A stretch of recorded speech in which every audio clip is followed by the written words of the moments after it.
Hi, this is Paul Bergin from the Mars Hill blog, which you can find me at www.paulbergin, that's PAULBURGIN, .blogspot.co.uk. And I'm continuing a series of vlogs on political heroes who I think help change society for the better. Today I'm looking at President John F. Kennedy, who was the 35th US President, who from 1961 till his tragic death in November 1963. To be honest, partly because there are others at that time who I have a high opinion of, including his brother Robert, Bobby Kennedy, who I'll be doing a vlog on at some point soon. But President Kennedy, in spite of his flaws, and increasingly obvious flaws as the years go by, was in some ways one of the best US presidents we've seen. He was born in 1917 in Massachusetts, Brookline. His father was a self-made businessman to an extent, who was later the American ambassador to London. He was the second of 9 children, and it was thought his older brother, Joe Kennedy Jr., would be the one who would be going into politics. Joe Kennedy Jr. did start that of sorts when he was a delegate at the 1940 Democrat Convention. But he was killed in a tragic plane accident in the last full year of the Second World War.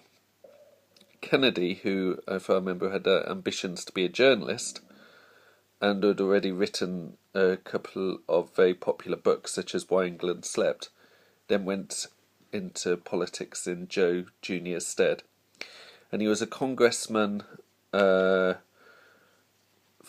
one of the districts in Massachusetts from 47 to 53, and was one of the 2 senators for Massachusetts from 1953 till his election as president in 1960. He took a fairly moderate but small c conservative stance on a number of policies. He didn't exactly stand out on issues such as McCarthyism, which gripped the US in the early 50s, nor on civil rights. But he was very good at putting forward the need for American influence abroad, in a way that he accused Republicans of not going up to the mark, and he was also very good at pointing out the economic deficiencies of the Eisenhower administration. He was elected president in 1960 of the narrowest of margins, although perhaps not as narrow as between Gore and George W. Bush in 2000. The challenges he faced in those near 3 years he was president were enough to help define what sort of president he was and how that may have continued. He did make mistakes beforehand, such as backing Cuban rebels in the Bay of Pigs invasion, which badly failed.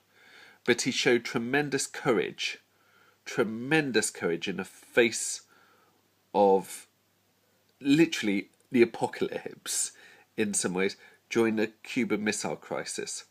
American defense was paramount.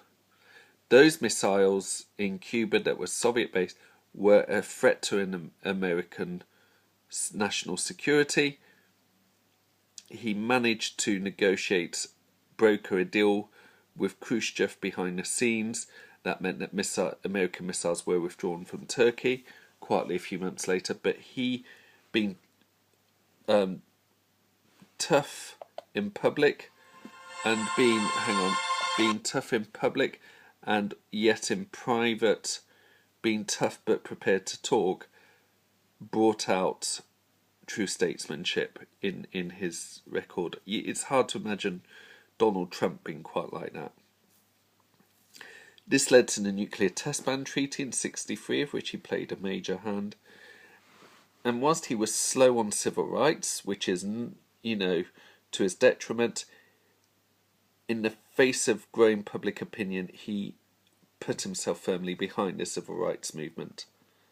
And whilst he didn't live to see that come to fruition, his firm stance at the beginning helped push things along.